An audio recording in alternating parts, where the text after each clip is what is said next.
Nous avons un autre aspect important des informations mentionnées dans les versets du Coran, dans les étapes du développement d'un être humain dans l'utérus de la mère. Les versets indiquent que dans l'utérus de la mère, ce sont d'abord les os qui se développent, puis que les muscles se forment et enveloppent ces os.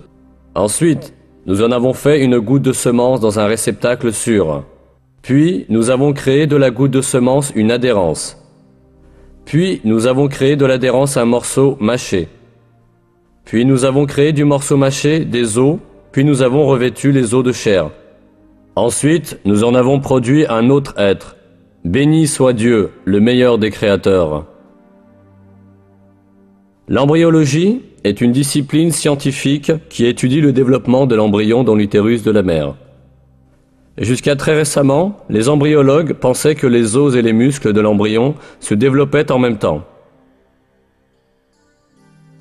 Pour cette raison, il y a longtemps eu des gens qui prétendaient que ces versets étaient en contradiction avec la science. Mais des recherches microscopiques plus poussées, effectuées grâce au progrès technologique, ont établi que la révélation coranique est littéralement correcte.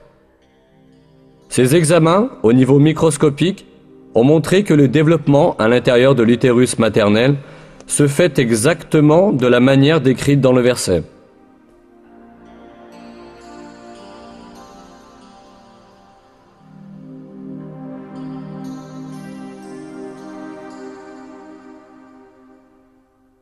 D'abord, le tissu cartilagineux de l'embryon s'ossifie.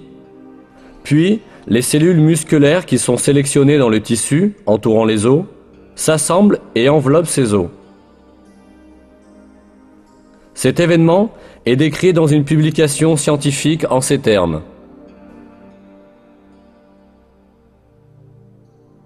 Au cours de la 7e semaine, le squelette commence à s'étendre à tout le corps et les os prennent leur forme familière. À la fin de la 7e semaine et au cours de la 8e, les muscles prennent leur position autour de la forme des os.